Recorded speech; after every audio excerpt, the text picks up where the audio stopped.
4 კრიტიკული რჩევა, როგორ დავიწყოთ წონის კლება, მაშინაც კი თუ არც ბევრი ფული გაქვს და არც мотиваცია. პირველი არის იმის გააზრება, რომ გრძელვადიან პერსპექტივაში ბევრად იაფიჯდება სწორი კვება, ვიდრე არაჯანსაღი ცხოვრება, რაც გამოიწვევს ავადმყოფობას და მერე მოგიწევს ექიმებთან სირბილი და მედიკამენტოზური მკურნალობა.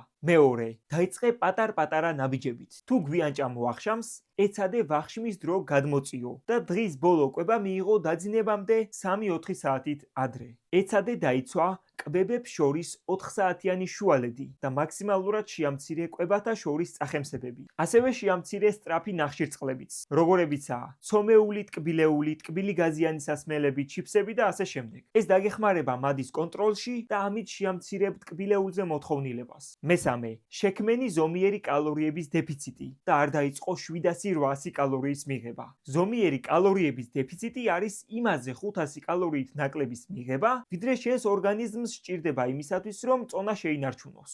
მეოთხე, მიიღე საკმარისი ცილა. ცილის რაოდენობა ყველასთვის განსხვავებულია, ამიტომ შენი წონა გაამრავლე ერთზე და რასაც მიიღებ, იმ რაოდენობის ცილა მიიღე დღეში. ცილებით მდიდარი საკვები.